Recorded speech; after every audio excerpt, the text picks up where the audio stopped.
किया है इसका कुछ भी कुछ किया है किसी ने? हम्म। जी आचार्य जी किया है। किसने किसने किया है, थोड़ा बताओ। और लेकिन क्या वो क्या तो किया? मनोचिकित्स। जी सीमा जी, क्या क्या किया आपने? अब आज माइक, पहले माइक खोलो। गुरप्रीत, लक्ष्मीकांत दास, आशीष, सबने बताना है कि मैंने इसमें इतना कर लिया।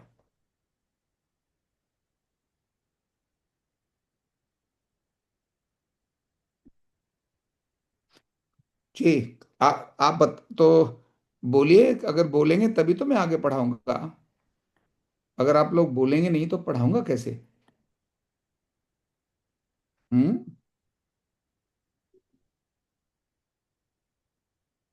क्या मेरी आवाज आ रही है? जी आ रहे हैं। तो फिर ये बोल क्यों नहीं रहे?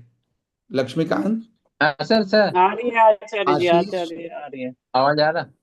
बिल्कुल। मैंने जो प्रश्न किया उसका उत्तर चाहिए। जो पीछे मैंने आपको होमवर्क दिया था, वो आपने होमवर्क में भी क्या किया?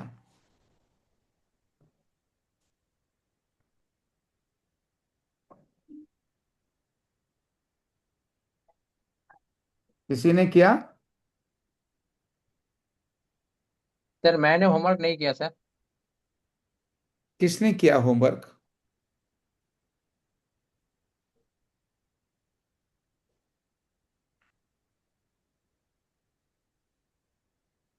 कोई? हाँ, किसी ने पिछले वाले में कोई भी होमवर्क किया?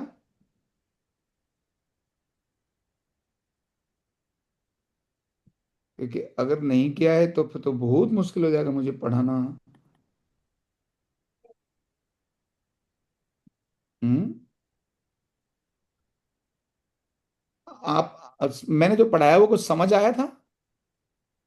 हाँ वो तो समझ में आया था।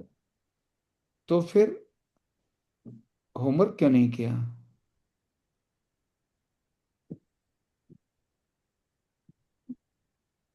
होमवर्क तो सर नहीं किया था, लेकिन समझ में तो आया था, एकदम क्लियर समझ में आया था, ऐसा कुछ नहीं है। अच्छा, इसीलिए होमवर्क करने की जरूरत नहीं पड़ी? नहीं नहीं नहीं सर, ऐसा कुछ नहीं है जो नहीं है। आगे से सर करेंगे, 100% करेंगे। पक्का? पक्का पक्का पक्का सर। Be honest. चलो। तो दूसरे लोग, लेकिन ये तो आपने अपनी बात बोली। हम्म। दूसरे लोग बताएं। आचार्य जी मैं तो आउट ऑफ स्टेशन थी, इस वजह से एक ही क्लास अटेंड कर पाई, दूसरी तो हुई नहीं, तो होमवर्क भी इसीलिए नहीं हो पाया। अपने दूसरे लोगों से ले लिया करो। कि मैंने मीनू जी को 2-3 बार बोला रिकॉर्डिंग भेजने के लिए, बट वो शायद बिजी नहीं होंगी। नहीं, मैं एक चीज तो भी इनको कहूंगा कि मेरी रिकॉर्डिंग सिर्फ उनको भेजें जो या तो क्लास, मेरे क्लास की रिकॉर्डिंग की बात कर रहा हूँ, ठीक है। या तो जो क्लास में हो उन सबको भेजो। और जो क्लास में नहीं है उसका अगर लिखित सूचनाएं हैं, कि मैंने लिखित सूचना भेजी थी आचार्य जी। हाँ, वो ठीक है, फिर ओके, फिर उनको मिलेगा, अदरवाइज तो बाकियों को नहीं। और तीसरा मैं मीनू जी को बोलूंगा, उनको रिकॉर्डिंग बिल्कुल बिल्कुल मत भेजना जो होमवर्क नहीं करके लाते। क्यों? फिर मान लो हम अपना समय इतना उन्हीं के लिए देंगे फिर जो अच्छी मेहनत कर रहे हैं। ठीक है। अगर आप होमवर्क नहीं करोगे तो अपने को ये लगेगा ना कि या तो बात समझ में नहीं आ रही, और मान लो समझ नहीं आई तो क्वेश्चन कर लो, पूछ लो मुझे। ठीक है, आप सबके पास तो मेरा पर्सनल नंबर भी है, व्हाट्सएप भी करके पूछ सकते हैं कि ऐसा है क्या करूं। हम्म। कुछ डाउट हो तो पूछो, बोले इतना डाउट है ही नहीं क्योंकि तो बुक पढ़नी है। क्यों ज्योति, तुम कहाँ हो? लवप्रीत कहाँ है? लवप्रीत दिखाई दो। ज्योति, तुम तो कहीं लगता है बॉर्डर वॉर्डर पर चली गई हो क्या कहीं? या गाड़ी, लगता है स्कूटी चला रही हैं आप।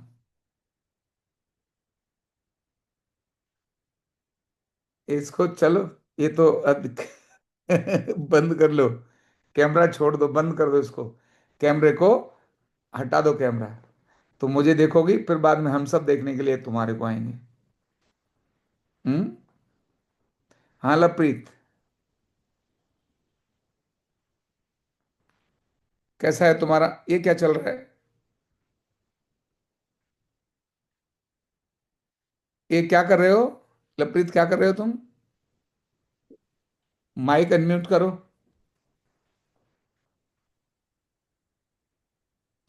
माइक अनम्यूट करके फिर बोलो। सर खराद का काम कर रहा हूँ मैं। अच्छा, खराद का काम करते करते फिर पढ़ाई कर रहे हो? हाँ जी, नाल पर फ्राई भी कर रहे हैं। ठीक है भाई, तुमने तो ऑनलाइन का काम। पर मैं आपको बताऊं, आप प्रेजेंट हो, इससे वो प्रेजेंट के नंबर तो 10 आपको मिल जाएंगे। हाँ जी। पूरे वर्ष प्रेजेंट रहे, इसके नंबर तो मिल जाएंगे। हाँ जी। सीखेंगे ये, इसकी संभावनाएं कम है, क्योंकि उस समय पर आपको उसमें रहना आवश्यक है। मान लो मैं कुछ चित्र दिखाऊंगा, हाँ जी। अब आप चित्रों को समझ ही नहीं पाओगे। हाँ जी। दर्शन डायग्नोसिस है ना, हाँ तो जी। बहुत आवश्यक है। तो हाँ जी।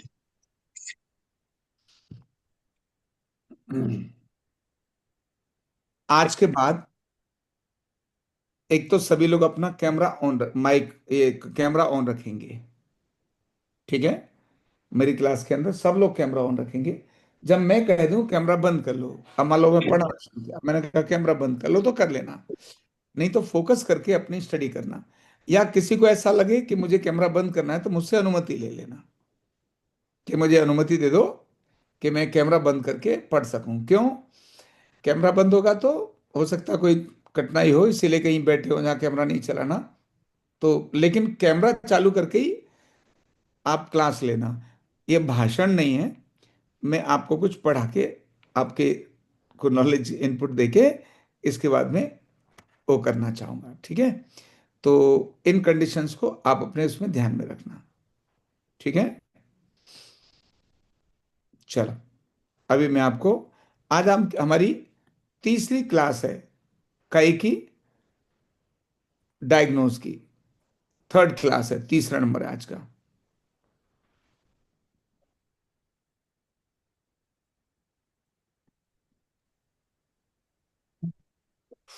क्यों नहीं? मेरे यहाँ पे थोड़ा सा ना चार्जिंग और नेटवर्क का इशू आ रहा है, तो मैं बीच बीच में कैमरा ऑन करूंगी और जब आप बोलेंगे तो बंद रखूंगी। जी, जी शुक्रिया आचार्य जी। ठीक। ये क्या मेरा स्क्रीन शेयर हुआ, आपको दिखाई दे रहा है? नहीं?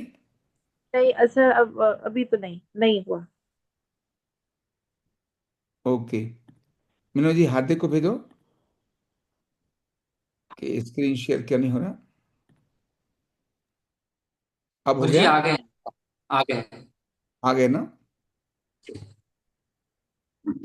और अगर मुझे यहाँ से इसको हटाना है और दूसरा कुछ दिखाना है, तो वो भी शेयर करने पर चेंज हो गया, हो गया चेंज, ठीक, दिखाई दे गया? ठीक है, हो गया, थैंक यू।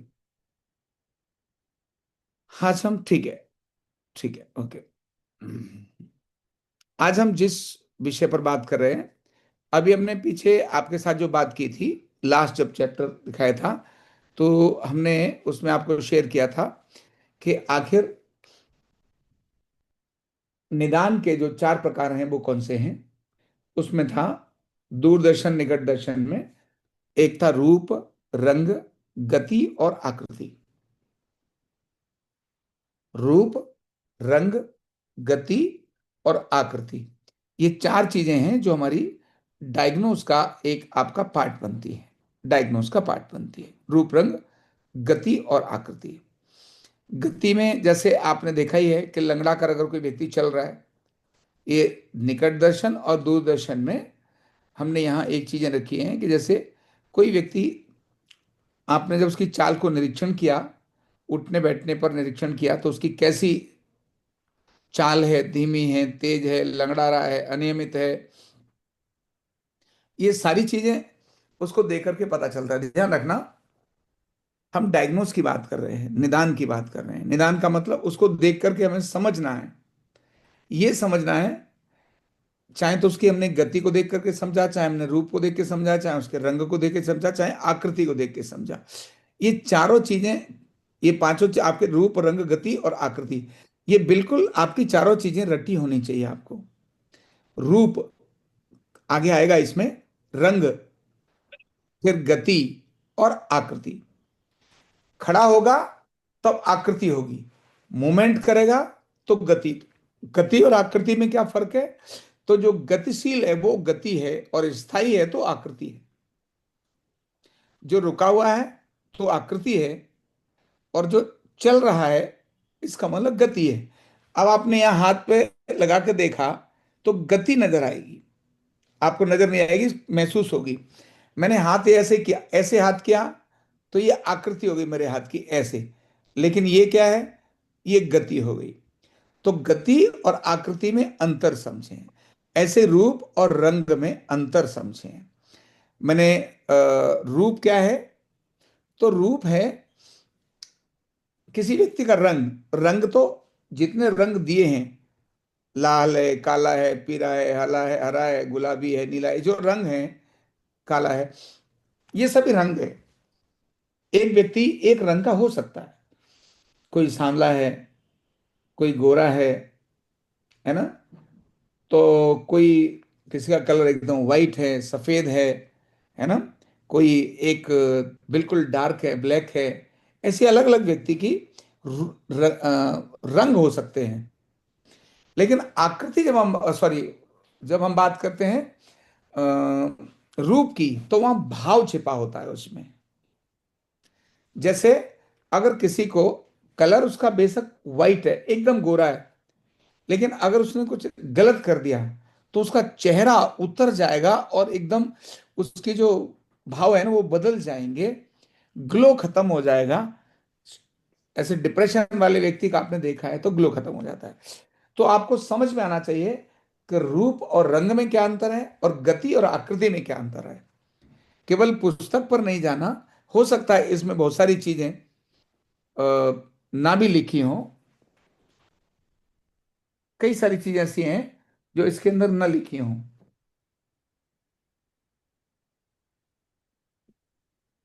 और मैं भी, क्योंकि मुझे ऑन द स्पॉट भी बहुत सारी चीजें ऐसी हैं जो उसी समय पर आपको पढ़ाते पढ़ाते भी ध्यान आ जाती हैं।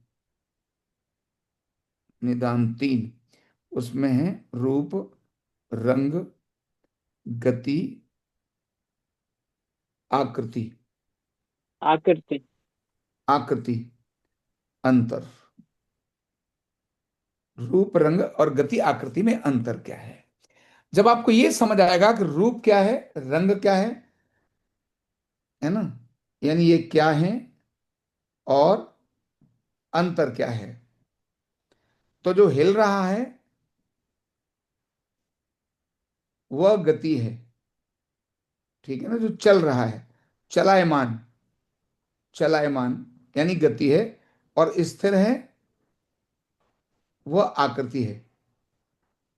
बैठते समय घुटने की मूवमेंट थोड़ी टेढ़ी टेढ़ी करी, तब फिर आपको अब फिक्स हो गया, तो वो आकृति बन गई।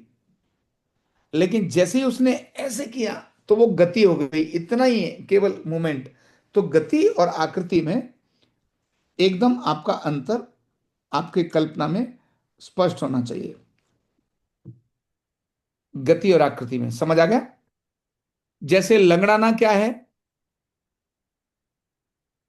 लंगड़ाना क्या है? तो गति। अकेला है। गति।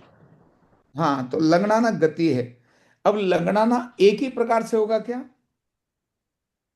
शायद थोड़ा सा हले का अलग अलग, कोई ज्यादा लंगड़ाएगा, कुछ कोई कम लंगड़ाएगा।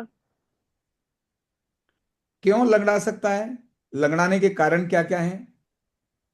मांसपेशियों में दर्द हो सकता है। हाँ, और नहीं, स्ट्रक्चर। लगनाने के कारण हम स्ट्रक्चरल बात करेंगे।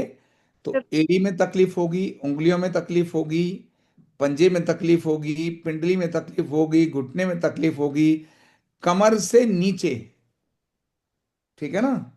आचार्य जी लोअर लिम्ब में भी, लोअर स्पाइन में दिक्कत होगी तब भी होगा? बिल्कुल। तो कमर यानी लंबर के कारण से भी लंगड़ाएगा क्या? हाँ जी, हाँ जी। नहीं। तो लंबा कमर नहीं। भी लंगड़ाएगा आचार्य जी, अगर नस दबरी होगी वहां पर? हम्म। नस दबने के लिए तो मैंने, मान लो पैरालिसिस हो गया, माइनर पैरालिसिस, तो पैरालिसिस में इन्फाक्ट तो ब्रेन में हुआ, पर तकलीफ तो टांग में आई। नहीं, जैसे आचार्य जी L4 L5 कहीं पे नस दबी, S1 में भी तब भी लंगड़ाएगा वो? वो रेफरेंस है, वो कारण है। अच्छा। मैंने कहा लंगड़ाने का कारण क्या है। तो लंगड़ाने के अंदर जिनकी भूमिका अधिक होती है वो होते हैं दोनों लिम्स। पेल्विक से नीचे की कोई भी तकलीफ है तो व्यक्ति लंगड़ाएगा। उस वो जो कठिनाई है उसका और रूट कॉज क्या है, और भी रूट कॉज क्या है। वो जरूरी नहीं है कि कमर में ही हो, वो हो सकता है गर्दन में या सिर में भी हो। मोटर न्यूरॉन वाले लोग भी ऐसे चलते हैं। पैरालिसिस के ब्रेन के अंदर कुछ गड़बड़ी हो गई, एक तरफ का बॉडी पार्ट कमजोर हो गया, तभी व्यक्ति लंगड़ाएगा। लेकिन लंगड़ाने के लिए कारण है हमारी दोनों टांगें। अब टांगों के अंदर जो भी है वो सब, तो लंगड़ाएंगे क्यों? दोनों टांगों के, दोनों टांगों की भूमिका है हमारे लंगड़ाने में। समझिए आप, कोहनी में चोट लगेगी तो लंगड़ाएगा क्या? नहीं। पेट में दर्द हुआ तो लंगड़ाएगा क्या? नहीं। नहीं। कमर में दर्द हुआ तो लंगड़ाएगा क्या? नहीं। ठीक है ना? तो केवल भूमिका किसकी है? दोनों टांगों की। ठीक है। उसमें एक बार भी उसके पेट की, पीठ की, ये हाँ, रूट कॉज वो हो सकता है। तो रूट कॉज कहां पर है ये देखना है। यूरिक एसिड बढ़ गया, टखने में दर्द आ गया, तो लंगड़ाएगा कि नहीं लंगड़ाएगा? यस। तो रूट कॉज क्या है ये भी खोजना, समझना। रूट कॉज मैंने आपको अलग से बताए हुए हैं। रूट कॉज में एक है चोट लगना, एक रूट कॉज हो सकता है। दूसरा पाचन, इंडाइजेशन। तीसरा मेटाबॉलिज्म, ध्यान रखना, मेटाबॉलिज्म रूट कॉज है ना। अब पाचन खराब हुआ, उसका भी रूट कॉज कुछ और हो सकता है, तनाव हो सकता है ना? तो रूट कॉज ढूंढा तो हमने मेन क्या निकाले रूट कॉज में। शरीर में कहीं भी कुछ गड़बड़ी होती है तो उनमें 10 फैक्टर नहीं है। एक है चोट लगा यानी मार लगा, इसके कारण हो सकता है। नंबर 2, लोकल किसी ने काट लिया हो, उसके कारण इन्फ्लामेशन आ गई हो। चोट लगना, किसी विषैले तत्व से, विषैले जीव ने काट लिया हो, है ना। तो विषैले जीव के काटने पर फिर आएगा, विषैले जीव नहीं है तो फिर क्या आएगा? भोजन, भोजन, औषधि। ये सारे रूट कॉज तो सबकी बता रहा हूं मैं, ये सारे रूट कॉज बता रहा हूं, एक के नहीं। दर्शन के अलावा जब स्पर्शन में भी आएगा ना, तब भी यही रूट कॉज होंगे जो मैं आपको बता रहा हूं। चोट लगी, विषैला हो गया, है ना। और क्या बोला था मैंने आगे? भोजन, औषधि, गलत औषधि खा ली इसके कारण से भी आएगा, है ना। मानसिक, मतलब तनाव है, चिंता है, इससे भी शरीर में दर्द आ जाते हैं।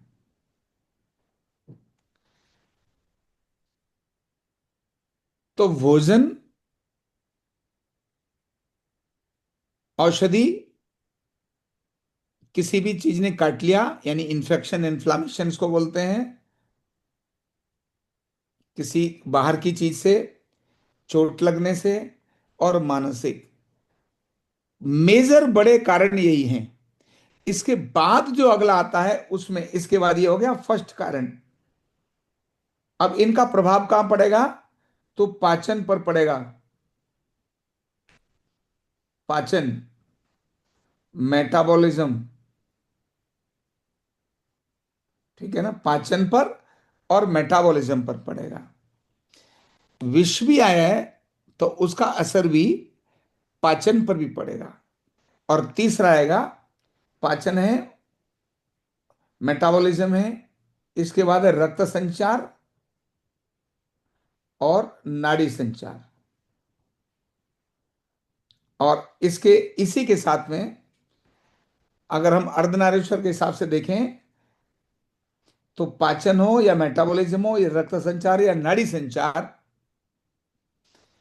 इसमें ढांचा भी आता है। ढांचा, यानी ढांचा और रसायन। ढांचा बिगड़ा या रसायन बिगड़े, इन दोनों, ये दोनों भी इन्हीं कारणों से आते हैं। ढांचा और रसायन अपने आप में कुछ भी नहीं है। लंगड़ाने के आगे लिख लो, ढांचा या रसायन। जो व्यक्ति लंगड़ा रहा है वो ढांचे के कारण लंगड़ा रहा है, लेकिन मेजर जो भूमिका है लंगड़ाने की वो ढांचे के द्वारा ही है। क्योंकि ढांचे में मसल्स और बोन आते हैं। क्या आते हैं? मसल्स एवं बोन। ये डिफरेंट डायरेक्शन में मैं लेके जा रहा हूं, मैं अभी आपके चैप्टर की तरफ लेके आऊंगा, पर मैं आपके कॉन्सेप्ट को थोड़ा क्लियर करते हुए फिर आगे मैं जाऊंगा। तो मैं फिर से शुरू करता हूं। रूप, रंग, गति और आकृति, हमने चारों की बात की। ये दर्शन निदान में आते हैं। दूरदर्शन, निकट दर्शन उसी का पार्ट हो गया। लेकिन जब हमने देखा कि अगर जैसे कोई व्यक्ति अकेला लंगड़ा रहा है, तो लंगड़ाने में उसकी जो दर्शन में जो नई चीज नजर आ रही है, गति में जो चीज नजर आ रही है, या आकृति में जो चीज नजर आ रही है, उसमें आकृति और गति, ये दोनों ही हमें ढांचे की नजर आएंगी। ढांचा मतलब मसल्स और बोन। जो हमें दिखाई दे रहा है वो या तो मसल है या बोन है ना। तो मसल्स और बोन, ये मसल्स और बोन क्यों गड़बड़ होंगी? तो उसके पीछे जो उसका और अंदर जाके हमने देखा, उसमें देखा कि भी व्यक्ति को चोट लग सकती है, किसी विषैले तत्व ने काट लिया हो, भोजन नहीं ठीक नहीं हो, औषधि गलत हो गई हो, या मानसिक तनाव, चिंता हो गया हो। इनसे किन में प्रभाव पड़ता है, इन सब से किस पर प्रभाव पड़ता है? तो हमने पार्ट 2 बताया, यानी प्रभाव कहां पड़ेगा? तो प्रभाव पड़ेगा हमारे पाचन पर, हमारे मेटाबॉलिज्म पर, रक्त के संचार पर और नाड़ी संचार पर। नाड़ी संचार तो। नाड़ी संचार पर। और इन सबका इफेक्ट आएगा हमारे ढांचे पर, है ना। इन सबका प्रभाव हमारे ढांचे पर आएगा। समझ आ गई? ढांचे पर आएगा। आपको अगर ये कॉन्सेप्ट थोड़ा थोड़ा समझ में आने लगा होगा, अगर जो मैंने आपको बताया है, ये कॉन्सेप्ट अगर समझ आने लगा होगा, तो फिर मैं आपको अगले चैप्टर्स अपने आप समझ में आना शुरू हो जाएंगे। अगले चैप्टर्स आपको ट्रीटमेंट तुरंत समझ में आना शुरू हो जाएगा। इसलिए लिख लो, उपरोक्त बातें समझ आने पर, समझ आने पर निदान एवं उपचार, निदान एवं उपचार एकदम समझ आते हैं।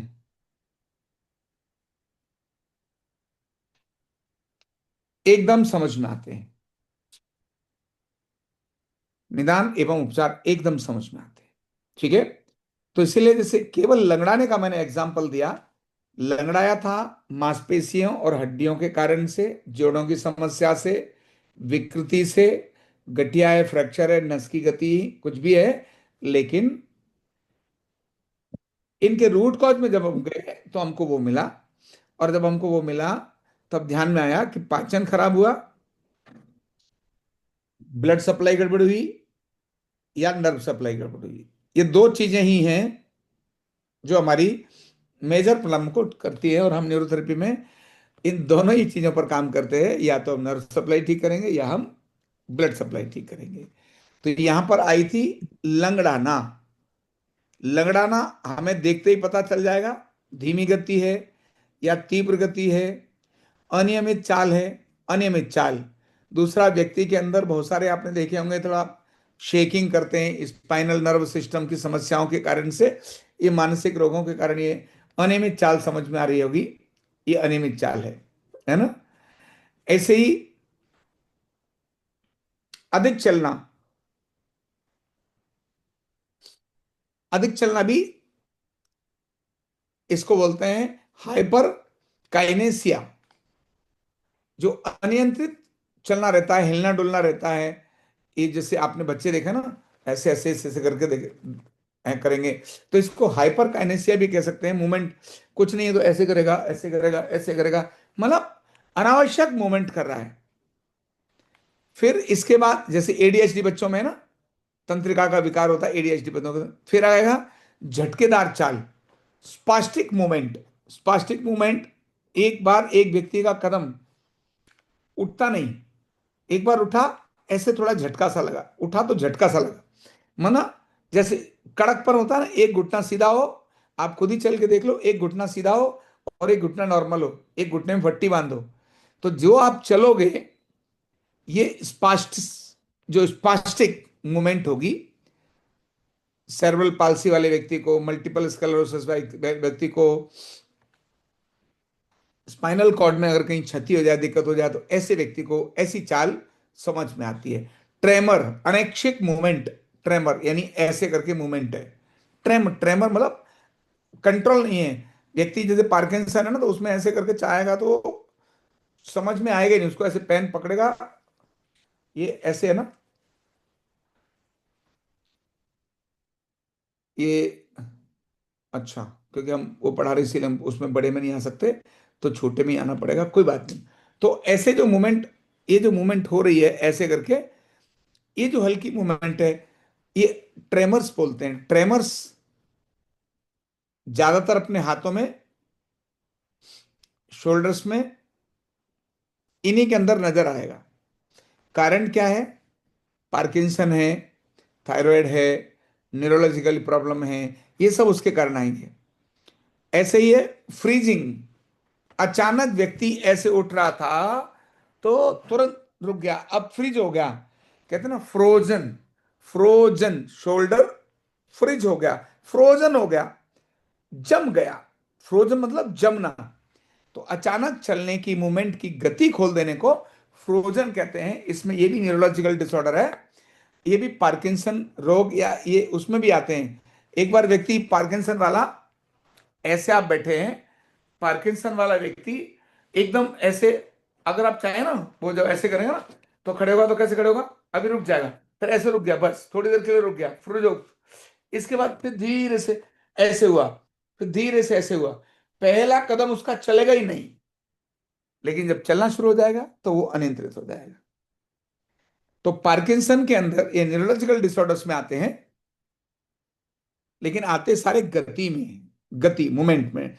डगमगाना, छोटे कदमों से डगमगाना है, ये आपने बहुत बार देखा होगा, जैसे नशा करके चलता है ना व्यक्ति, शराब पी के चलता है तो डगमगाता है, दाएं बाएं हिलता है। कभी कभी चक्कर भी जिस व्यक्ति को आते हैं, वो भी कभी इधर जाता है कभी इधर जाता है, तो डगमगाता है। ये छोटे कदम वाले भी न्यूरोलॉजिकल प्रॉब्लम्स में आते हैं, है ना।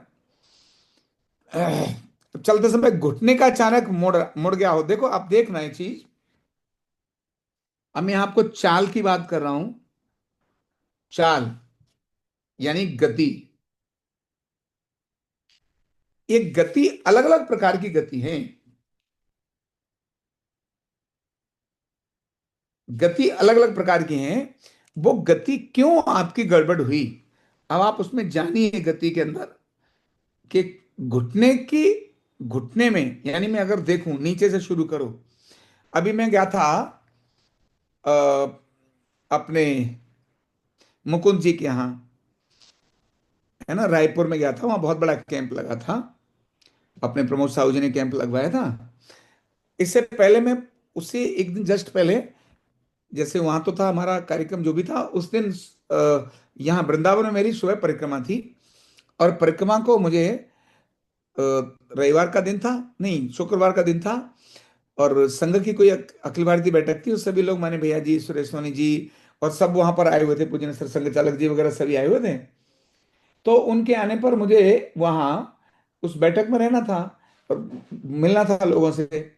तो और रात्रि पहुंचा था, तो मैंने अपनी परिक्रमा को, जो लगभग 2.5 घंटे लेती है, मैंने उसमें इतनी स्पीड तेज कर दी, 11 किलोमीटर की वृंदावन की परिक्रमा, कि वो मैंने केवल 1.25 घंटे में उसको फ्री कर दिया।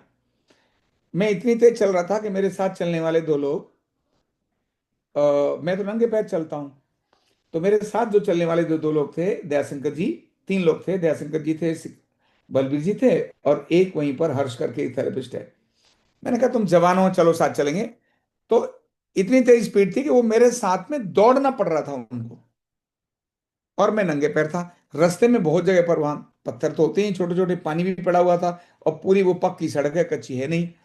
तो मैं वो कराया, क्योंकि मुझे तो, जब चल पड़ा तो चल पड़ा, लेकिन वापसी जब आया तो मैं अपने आरोग्य पीठ आने तक मेरे पैरों में इतनी दिक्कत नहीं थी। जब जैसे मैं गर्म पानी से नहा के और पैरों को धोने के लिए हल्का नीचे गंदे हो जाते हैं ना, तो कुछ थोड़ा कुछ लगाया उसको साफ करने के लिए, बस गर्म पानी पड़ते ही वो पैर में जो भी कुछ रहा होगा, मुझे पता चल गया कि मैंने अब तो गड़बड़ हो गया।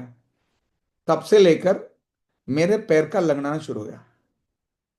तो छाले पैर में हैं, इसका लंगड़ाना अलग प्रकार का होगा। पूरा रायपुर में मेरा पैर लंगड़ाया, तो मेरी गति जो थी, वो मेरी चाल जो थी, वो बदल गई। तो पांव के छाले का लंगड़ाना, तो पांव के छाले, पांव का कांटा, अंगूठा का दर्द, एड़ी, एड़ी का दर्द, टखने का दर्द। ध्यान रखना, इन सबकी चाल अलग अलग होती है, एक जैसी नहीं होती।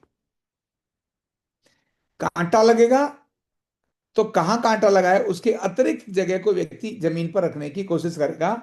बाहर, मतलब बीच में कांटा लगा है तो बाहर का पंजा ऐसे इसको रख करके चलने की कोशिश करेगा, क्योंकि कभी भी कांटा इधर नहीं लगता, पाँव में अंगूठे की दिशा में नहीं, अंगूठे की दिशा में लगता है। वो कभी भी साइड में कांटा कम लगता है, या तो बीच में लगेगा, एड़ी में भी कम लगता है, आगे की तरफ अधिक लगता है, वहां सॉफ्ट है तो वो लग जाता है, तो वो कांटे की चाल अलग होगी। अंगूठे में ठोपर लगी है, चोट लगी है, तो उसमें लंगड़ाने की चाल अलग होगी। एड़ी में अगर स्पर हुआ है या एड़ी में कुछ दर्द हो गया तो उसकी चाल अलग होगी, टकले की चाल अलग होगी। इन सब चालों का अनुभव करना चाहिए। टखने की चाल, फिर पिंडली के दर्द की चाल, पिंडली के दर्द की चाल, घुटने के दर्द की चाल, और घुटने की नहीं, एक घुटने की, ठीक है ना, दोनों की चाल है, एक या दोनों घुटनों की चाल। फिर है कमर दर्द, कमर दर्द की चाल। फिर है पेल्विक, पेल्विक टेढ़ा है की चाल, पेल्विक। फिर सैटिका दर्द, सैटिका दर्द की चाल। घुटने में भी ध्यान रखना, घुटना दर्द में एक है आरए, एक है ओए। आरए और ओए दोनों की चाल अलग होती है। दोनों की चाल अलग होती है, आरए की और ओए की। ऑस्टियोआर्थराइटिस की चाल अलग होगी और आरए की चाल अलग होगी। आप ये सब एक एक चीज को ऑब्जर्व करना। तो दोनों टांग, यानी केवल केवल टांगों की भूमिका है चाल में। ऐसे तो हाथों की भी भूमिका है। किसी के हाथ बांध दो तो वो अलग प्रकार से चलेगा। हाथ को बांध दो, दोनों हाथों को इकट्ठे कर दो, उसकी चाल देखो बदल जाएगी, थोड़े समय के बाद ज्यादा बदल जाएगी। क्योंकि जो बैलेंसिंग ऐसे ऐसे करके और शरीर का संतुलन होना चाहिए वो नहीं होगा। ठीक है ना? तो चाल, मैंने ये अलग अलग आपको बात बताई। इसके बाद आती है आकृति।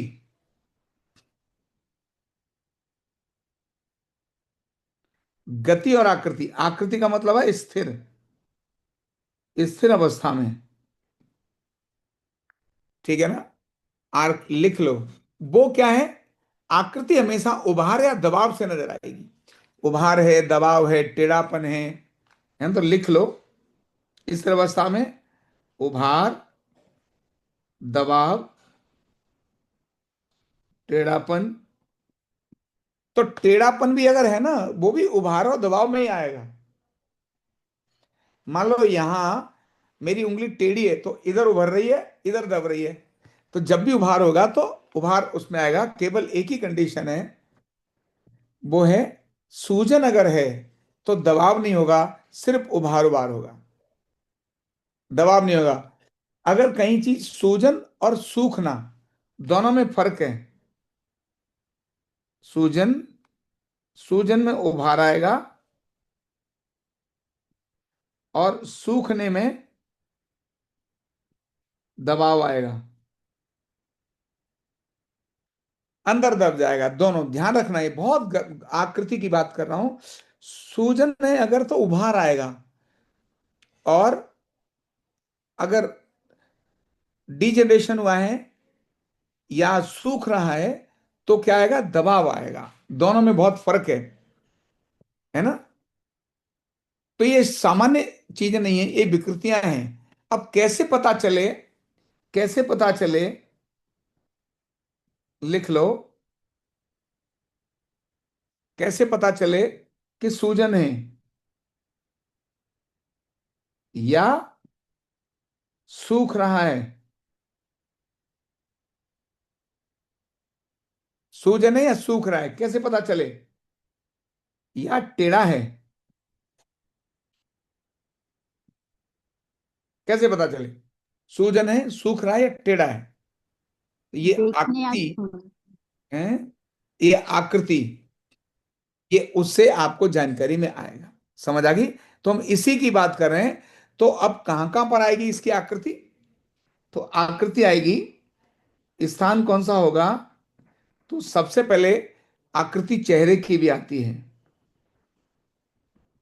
चेहरे की, नंबर एक। नंबर दो, गर्दन की। नंबर तीन, कंधों की। नंबर चार, पेल्विक की। नंबर पांच, जंघाओं की। नंबर छह, घुटनों की। और उसके बाद टखने और पंजे। टखने, पिंडली, पंजे, इनकी आकृति। इसके बाद आएगी बाजू की, बाजू। फिर आएगी कोहनी। फिर है हाथ, जिसमें कलाई, अंगुली, कलाई, अंगुली और पूरा पंजा आ गया। ये सारे स्थान हैं जो आपको आकृति बताएंगे। और इसमें चेहरे के अलावा सिर भी आ गया, सिर, क्योंकि सिर की भी आकृति आपको देखनी पड़ेगी। सिर की आकृति मैंने एक्सप्लेन किया है। कंधे कैसे हैं, सिर की आकृति क्यों बदली, आगे आएगा डिटेल, इसमें डिटेल आएगा। क्यों माइक्रो हेड हो गया और क्यों मैक्रो हेड हो गया? माइक्रो मतलब छोटा, मैक्रो मतलब बड़ा। बड़ा सिर। गर्दन में स्पॉन्डिलाइटिस है, या स्कोल या रीढ़ में स्कोलियोसिस है, जो इसके अंदर दिया है, डिटेल सारी चीजें दी हैं। तो ये आपके ध्यान में आएगा। ये देखो आप पीठ, इस पीठ को आप देखेंगे तो पेल्विक अलग, सॉरी शोल्डर्स अलग प्रकार के हैं। लेफ्ट शोल्डर डाउन है, अप शोल्डर थोड़ा अप है, और ये शोल्डर ब्लेड राइट वाला वो बाहर निकल रहा है, लेफ्ट वाला पीछे जा रहा है। ये यही आकृति स्कोलियोसिस की तरफ आएगी। जैसे गर्दन से लेकर नीचे अगर देखेंगे तो एस एस की तरफ स्पाइन है, उसको स्कोलियोसिस कहते हैं। सूजन भी हो सकती है इसमें। तो ये इसमें गठिया के कारण है। ये अब नीचे आपको देख रहे हैं गठिया, गाउट, ये आकृति है। ये जो जॉइंट है ना उंगलियों के, इसमें सूजन है, ये टेढ़े नहीं है। टेढ़े मतलब उभार के कारण से टेढ़े हो गए, एक तरफ कैल्सिफिकेशन हुआ तो टेढ़े हो गए, गाउट आ गया। तो रीढ़ की हड्डी की असामान्य स्थिति है ना। इसके बाद ये देखिए असामान्य स्थिति ऐसे आती है रीढ़ की हड्डी की। ये जो पहला है वो है बिल्कुल हेल्दी सीधा। दूसरा है काइफोसिस। काइफोसिस का मतलब हो गया स्पाइन आगे की तरफ झुकी है, काइफोसिस। कुब्जा कहते हैं जिसको, कुब्जा, कुब्जापन। फिर आता है लॉर्डोसिस, और तीसरा आता है स्कोलियोसिस। तो जो आगे झुका, पीछे झुका, तीनों के अंदर आप देखिए अलग अंतर नजर आ रहा है। स्कोलियोसिस में एस बनी हुई है, काइफोसिस के अंदर उस व्यक्ति की जो हम्प निकल गया, ऐसे पीछे कुब निकल गया। इसका कुब नहीं है, लेकिन ये लॉर्डोसिस में लंबर लॉर्डोसिस आता है नॉर्मली, आगे की तरफ लंबर है। तो ऊपर देखिए सिर आगे झुका हुआ इतना नहीं है, लेकिन लंबर अंदर की तरफ डिफरेंट धसा हुआ है। तो ये अलग अलग स्थितियां हैं व्यक्ति की, उनके कारण के बारे में और जानना पड़ेगा। सूजी हुई नसें जिसमें वेरिकोस वेन है, थायराइड ग्रंथि है। अब ये देखो हाइपोथायराइडिज्म का निशान देख रहे हैं, गाउटर है, गले पर एक गाउटर आ गया मोटा, है ना। इनके रीजन लग जाना, लेकिन देखते ही पता चलेगा ये गाउटर है। हाइपोथायराइडिज्म के कारण से ये गलगंड बोल देते हैं इसको। सिर की असामान्य स्थिति जो मैंने आपको बोली थी, ये माइक्रो है पहला, दूसरा मैक्रो है, यानी बड़ा है। ये न्यूरोलॉजिकल विकार है। अलग अलग प्रकार के आपको ये सिर नजर आ रहे हैं। धसी हुई छाती, ये आकृति है। आगे जो अंदर धस गई है छाती, ये जन्म से हो सकती है। सूजे हुए लिम्फ नोड्स, ये भी आकृति, यहां पर कहते हैं ना टॉन्सिल सूज जाते हैं यहाँ गले पर, है ना। फिर हाथ में या पैर में किसी एक जगह पर कोई हड्डी है, वो असामान्य रूप से बड़ी हो रही है, थोड़ी नहीं है, असामान्य रूप से बड़ी हो रही है।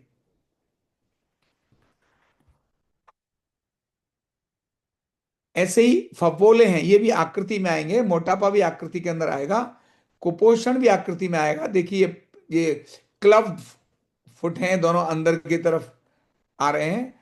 फिर हड्डियों में असमानता, ये भी आकृति का पार्ट है। सूजन भी आकृति का पार्ट है। निकट दर्शन और दूरदर्शन दोनों के अंदर एक जो फर्क बताया था मैंने, वो यही बताया था कि जो नजदीक वाला है, जो 6 फीट के अंदर है, वो निकट दर्शन, इससे दूर वाला है तो दूरदर्शन।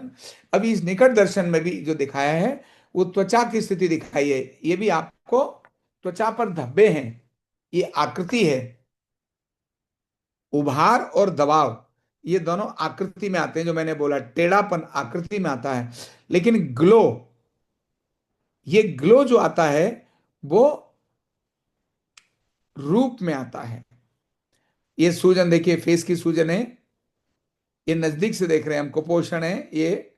थायराइड ग्रंथि, पीला त्वचा, नीली त्वचा, लाल त्वचा, ये एकदम बैंगनी त्वचा हो गई है।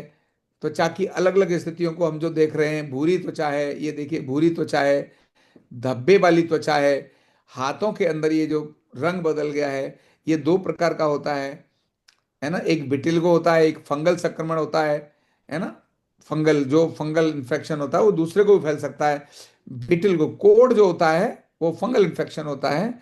ये जो विटिल्गो है, व्हाइट प्रकार के पैचेज हैं, बढ़ते तो ये भी हैं और वो भी बढ़ता है, लेकिन ये फैलता नहीं है, इसीलिए खराब नहीं है। तो रूप है, रंग है। तो ये जी। ये रूप में भी आएगा, आकृति में भी आएगा और रंग में भी आएगा ना, तीनों में देख। हाँ बिल्कुल, कुछ चीजें ऐसी हैं जो रूप में भी आएंगी, रंग में भी आएंगी और आकृति में भी आएंगी। सूजन भी ऐसे ही है, आकृति भी है और रूप भी है। नहीं नहीं, सारी आकृतियां रूप नहीं हो सकती। नहीं, सूजन सूजन। सूजन में, सूजन एक्चुअल में जो उभार है ना, उसके अंदर जब थोड़ा ग्लो जैसा हो जाता है तो लेकिन वो उभार आ गया ना तो आकृति में आएगा मेन तो। पर वहां क्या होता है सूजन के बारे में, सूजन में उभार होगा, चमक होगी, उभार और चमक ये दोनों होंगे और दर्द भी होगा। सेंस चेंज हो जाएगी सूजन की, नॉर्मल से या तो हाइपर सेंसिटिव हो जाएगा या लो सेंसिटिव हो जाएगा सूजन में। कई बार देखा होगा पैर सूज गया बहुत बड़ा, छूते समय अलग तरह का लगता है, सेंस बदल जाएगा। पर आचार्य जी, कईयों का रूप भी ऐसे ही होता है ना, मतलब अगर हम उसको देखें तो फूला फूला ही चेहरा भी होगा, शरीर भी होगा। पफीनेस आती है, उसको पफीनेस बोल देते हैं। चेहरे पर पफीनेस मतलब थोड़ा वैसा है। लेकिन पफीनेस पर जो रूप है ना, वो रूप देखकर तो आ गया, लेकिन वो उनका रूप है ना, रूप बिगड़ गया है। आप देखिए किडनी वाले पेशेंट के चेहरे को जब आप देखेंगे तो बहुत बार सूजन आ जाएगी, या बीपी हाई जिसका बहुत ज्यादा हो रहा हो, या हार्ट जिसका ठीक नहीं हो, काम ना करना हो, जिसकी किडनी की तकलीफ हो, जो ठीक से फिल्टर नहीं कर रही हो, आप उसका चेहरा देखेंगे ना, चेहरे पर सूजा सूजा आएगा लेकिन ग्लो डाउन हो गया होगा, रूप उसका बदल गया है ना। तो ऐसे रूप रंग सभी एक दूसरे से मिलती चीजें आती हैं, लेकिन डायग्नोज में इसीलिए वो अनुमानन डायग्नोज है, जहां दो और दो से अधिक चीजें मिलानी पड़ती है। नीली त्वचा है, लाल त्वचा है, इनके अलग अलग हैं, संक्रमण के कारण है या किसी लिए है ना। पीली आंखें हैं, आंखें जॉन्डिस के कारण भी हो सकती हैं। भूरी आंखें हैं, ये क्या है, ये रंग आ रहा है, ये रंग इस प्रकार का है, इसको देख करके आपको इसे डिटेल में जानना पड़ेगा। रंग है, अलग है। अब हरा और बुराई देखिए, नाखून, बहुत बार नाखून, रंगरेजे के नाखून तो ऐसे होते हैं, लेकिन कलर हरा हरा कलर भी अलग जगह पे मिल सकता है। शरीर में भी सप्तरंग हर जगह होते हैं, शरीर में सप्तरंग हर जगह पर, जहां भी रंग तो रंग है, ब्लड में हर जगह पर रंग मिलेगा आपको। कहते हैं ना नहीं ये हरा कैसे आ गया, अरे नहीं, हर जगह हरा सकता है, क्यों, सातों रंग हर जगह मिलते हैं, है ना। आंखों में पीला हो गया, नीली भी आंखें हो सकती हैं, काली आंखें भी हो सकती हैं, व्हाइट आंखें भी हो सकती हैं। और इन दो को मिला दो तो रंग और बदल जाता है। चार ही तो मेन रंग है ना, चार के बाद दो को मिला दो, पांचवा रंग बन जाता है। तो ऐसे अलग अलग रंग जो नजर आ रहे हैं आपको, ये सभी रंग के आधार पर हम देखेंगे। फिर आती है आकृति, शेप। शेप, जीभ शेप देखिए, अभी मैंने शुरुआत में आपको पूरा फोकस बता दिया था। शेप यानी क्या है, अलग प्रकार की शेप बदल रही है, कट, कट वाली शेप आ रही है इसमें, है ना। ये रंग में भी आएगा, आकृति में भी आएगा, रूप में भी आएगा, तीनों में आएगा। ये गड्ढे भी आ रहे हैं तो आकृति बदल रही है। ये एक, ये देखिए आप आकृति, जियोग्राफिकल टंग जिसको बोल देते हैं, ये देखिए आप, इनके कारण भी साथ साथ मैंने लिख दिए हैं। ये क्या है इसके कारण, नाखून, ये आकृति है नाखून की, हाथों की आकृति है। ये आपकी पुस्तक में एक एक दिखाया है। यहां मैंने एक अलग चीज लिखी है, चिकित्सा का निदान का महत्व क्या है, ये बीच में चैप्टर इसका आ गया है, थोड़ा इसको देख लेना। अर्धनारीश्वर चिकित्सा और अन्य दृष्टिकोण क्या है, ये भी इसके अलग अलग दृष्टिकोण है, दोनों अलग अलग चीजों को देखती हैं। इनके प्रश्न आ गया, दर्शन निदान की परिभाषा उदाहरण से व्याख्या करें, अर्धनारीश्वर चिकित्सा में दर्शन निदान का महत्व समझाएं, आधुनिक चिकित्सा प्रणाली और आयुर्वेद की दृष्टि से दर्शन निदान का उल्लेख करिए। ऐसे चार प्रश्न यहां हमने इसमें शेयर किए हैं। थोड़ा सा कुछ देखते हैं दर्शन निदान का ऐतिहासिक महत्व। ये आप डिटेल में मैं बहुत अधिक नहीं जाऊंगा क्योंकि हजारों वर्षों से ऐतिहासिक महत्व है। अलग अलग ग्रंथों में, चरक संहिता में, सुश्रुत संहिता के अंदर, है ना, योग सूत्र में, नैतिक ग्रंथों के अंदर ये सारा वर्णन है। चरक में, सुश्रुत में और अन्य में भी, अन्य आचार्यों ने भी इसके बारे में काफी डिटेल में आपको इसकी जानकारी दी है कि कहाँ कहाँ है। भेषज रत्नावली, इसके अंदर भी आइए, आयुर्वेद के भिन्न भिन्न औषधियों के उपचार प्रक्रिया का वर्णन है और उससे रूप रंग पर क्या प्रभाव पड़ता है, ये भी इसके अंदर एक अच्छे डिटेल में यहां पर दी है। तीसरे के अंदर है दर्शन निदान के सिद्धांत द्वारा रोगों का संपूर्ण अवलोकन। ध्यान रखना, रोग के संपूर्ण अवलोकन की बात कर रहा हूं। यहां पर ये आपको ध्यान रखने की आवश्यकता है, व्यक्तिगत इतिहास, जब हिस्ट्री लेते हैं ना किसी व्यक्ति की, है ना, व्यक्तिगत इतिहास, चैप्टर क्या है? सिद्धांत द्वारा रोगों का संपूर्ण अवलोकन, सिद्धांत, चैप्टर 3। चैप्टर 3 के अंदर अभी रोग का संपूर्ण अवलोकन दोनों तरह का करना चाहिए। एक है व्यक्तिगत हिस्ट्री, व्यक्तिगत इतिहास, और दूसरा क्या है? हमने उसका अवलोकन किया है, शारीरिक अवलोकन। ठीक है ना, ये दोनों चीजें इसके अंदर आएंगी। फिर उसका है मानसिक अवस्था कैसी है, यानी पहले है उसकी मेंटल स्टेटस कैसी है, मेंटल और भावनात्मक, मानसिक और भावनात्मक, ये हिस्ट्री के अंदर आएगा। उसका पर्सनल के अंदर, उसका भोजन, ये भोजन, ध्यान रखना, ये डायग्नोज सब में आएगा, एक में नहीं आएगा, सबके अंदर आएगा, है ना। ये सारा डिटेल में इसके अंदर आएगा। हाँ, मिलूंगा मैं। ठीक है। और तो ये आपने, आज मैंने कुछ चीजें बताई हैं, मुझे लगता है इसको आप अध्ययन करिए, अध्ययन करिए। और कुछ बात समझ में आ रही है, नहीं आ रही है? आ रही है आचार्य जी। ये आचार्य जी। पल्ले पड़ रहा है ना कुछ? चलो, तो इन जी चीजों में आप अभी बाहरी और आंतरिक लक्षणों तक, मैं आज आपको चाहूंगा कि आप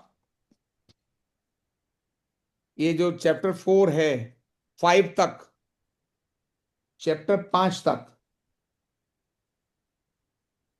इसका अध्ययन अगले उस सेशन में आप मेरे सामने करके आएंगे।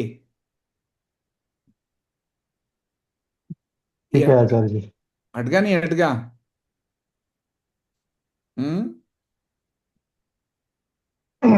ठीक है आचार्य जी। अभी स्क्रीन शेयरिंग चल जी रही है या हट गई? चल रही है आचार्य जी। चल रही है आचार्य जी।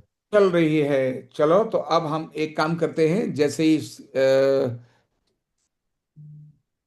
ठीक है, तो आपको कुछ चीजें समझ में आ गई, प्रश्न समझ में आ गया?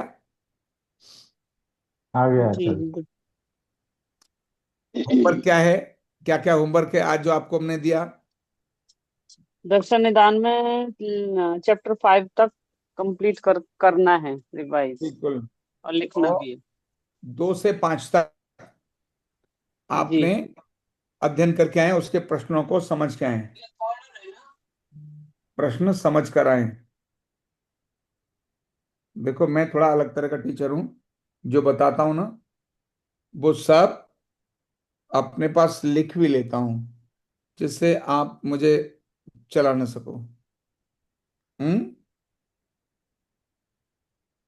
ठीक है।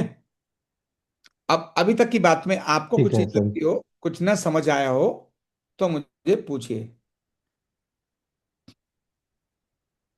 आपको अगर कोई चीज समझ ना आई हो, तो मुझे पूछिए। मेरी तरफ से बातचीत को मैं अभी यहीं संपन्न करूंगा। आपके कोई डाउट हो आज के विषय के संबंध में, तो मुझसे पूछिए।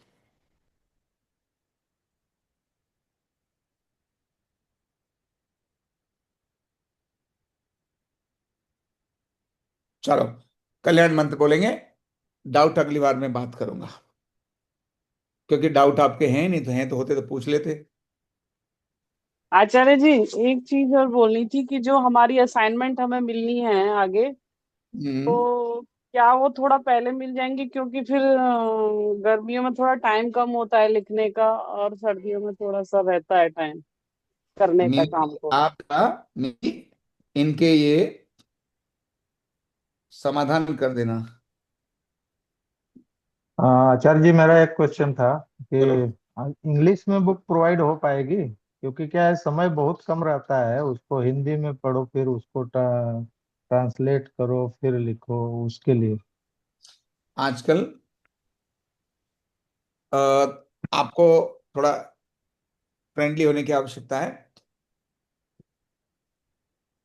आजकल एआई बहुत कुछ करता है, तो आप यार उसको। जी, सब कुछ है, अगर वो पीडीएफ रहेगा तो जल्दी होगा। अच्छा, वो समझ नहीं, टाइम का ही पीडीएफ नहीं मिलेगा। महत्व है। पीडीएफ नहीं मिलेगा, हाँ, लेकिन क्योंकि ये चीजें ऐसी हैं, आजकल जमाना ऐसा है, 1 मिनट में लोग कॉपी पेस्ट कर लेते हैं, नाम हटाकर अपनी मोहर लगा के बेच देंगे। भेज देंगे, बराबर बराबर है और वो फिर। बेचने चलो, पढ़ाने में कोई दिक्कत नहीं है, वो उसको फिर इतना बर्बाद कर देते हैं वो, बहुत। क्योंकि उनको समझ तो है नहीं क्या चीज कर रहे हैं। तो वो ऐसे मतलब, जानते हो आप कैसा जमाना है। चीज को एज इट इज आगे बढ़ा के ले जाना समझ में आती है, उसका कबाड़ा कर देना समझ में नहीं आती है। ठीक है ना? तो इसीलिए उस पर नहीं नहीं। दूसरा कुछ नहीं, समय समय का अभाव है। बाकी हाँ, दूसरा ऐसा कुछ है नहीं वो, है मैं ऐसा। मैं उसको करूंगा प्रयास, क्योंकि ये पुस्तक जो है ना, आपके पास हिंदी हाँ, में है, ये मिल गया ना? नहीं हिंदी में है, इसके लिए तो नहीं लिया हूँ। ले लो। लेने से कुछ तो पल्ले पड़ेगा। लेकर के कुछ एक मोबाइल से फोटो खींचा अपने पास, तुरंत उसका हिंदी इंग्लिश, फोटो खींचते ही हो जाता है काम। और हिंदी भी थोड़ा समझ लो, ठीक है आपको, मुझे लगता है। नहीं, हिंदी हिंदी ऐसा नहीं है कि वो हिंदी लिखने का प्रॉब्लम है, बाकी बाकी कुछ नहीं। तो समझने पढ़ के लिए हिंदी में लो, ठीक है। एग्जाम एग्जाम हिंदी में पढ़ हिंदी में लो, एग्जाम अंग्रेजी में दे देना, क्या दिक्कत है? और कहीं जो टिपिकल वर्ड है ना, सुनो, जो टिपिकल हाँ। वर्ड है ना, उन टिपिकल वर्ड्स हम्म। को ऑन द स्पॉट थोड़ा उसमें कर लो। ठीक है। हाँ हाँ, सोल्यूशन मतलब वे आउट निकालो। अभी अपने यहाँ क्या है, निश्चित ही आपको अंग्रेजी में भी मिलनी चाहिए, लेकिन काम करने के लिए, काम की सारी उन चीजों में ना एक बड़ा एक सिस्टम लगता है डेवलप करने के लिए, है ना? तो और फिर अभी इंग्लिश में बहुत सारी प्रिंट हमने करा भी दी थी कुछ पीछे, तो वो भी हमारे पास पड़ी ही है, कोई नहीं लेता फिर इंग्लिश वाली। तो मैंने कहा हिंदी वाली दो। पहले लोगों ने इंग्लिश की डिमांड करी, तो लेकिन फिर भी आपने जो प्रश्न किया है, मैंने लिख लिया है कि पुस्तक इंग्लिश में भी हो, जिससे कि आपके बाद आने वाले लोग, है ना, माना आप पढ़ी रहे, आपके बाद में भी अगर कोई लोग आए और इंग्लिश में मांगे, तो हम कहा लो भाई इंग्लिश ले लो, करेंगे, उस पर भी काम करेंगे।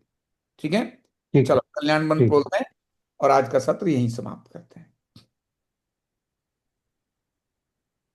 ये मीनू जी के, मैं मीनू जी आपको जरा एक बार प्रकट हो जाओ, तो उसमें मैं आपको होस्ट बना दूं।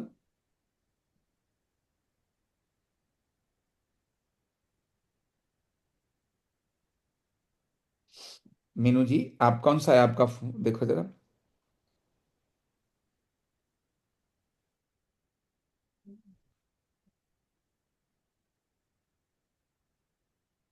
चलिए, कल्याण मंत्र बोलते हैं जिससे आप सब फ्री तभी।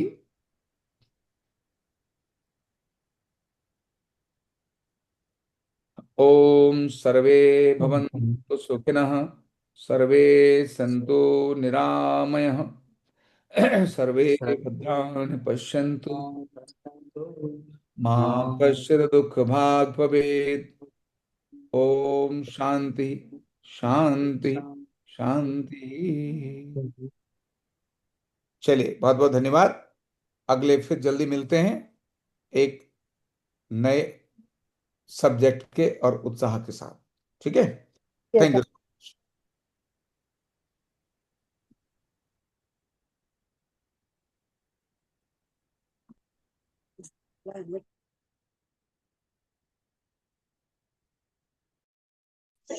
Meenu ma'am, hello.